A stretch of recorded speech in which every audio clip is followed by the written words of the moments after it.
तर जास्त न बोलता आपण मेन मुद्द्यावर येऊया. बाळंतपणानंतर पोस्टपार्टम डिप्रेशन नावाचा एक प्रकार असतो, की ज्यात आई डिप्रेशनमध्ये जाते. डिप्रेशन म्हणजे अगदी वेडी होते, एकटी होते असं नाही.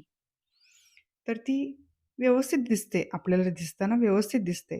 पण तिचं जे मानसिक संतुलन असतं, ते पूर्ण डिस्टर्ब झालेलं असतं. त्याला कारणं बरीचशी आहेत.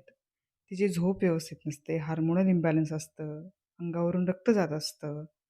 परत हे सगळा अनुभव तिच्यासाठी नवीन असतो, ते तिला ॲडजस्ट करणं थोडा वेळ जात असतो किंवा बाळाला दूध पुरतंय की नाही, बाळाला दूध येतंय की नाही, बाळाची गरज जी आहे पोटाची ती भागवली जाते की नाही, मला जमतंय की नाही हे, असे अनेक प्रश्न असतात आणि त्यात तुम्हाला मुलगी झाली आहे की मुलगा झालाय किंवा तुमच्या मनासारखं अपत्य तुम्हाला झालंय की नाही, हा तर वेगळाच गंभीर प्रश्न.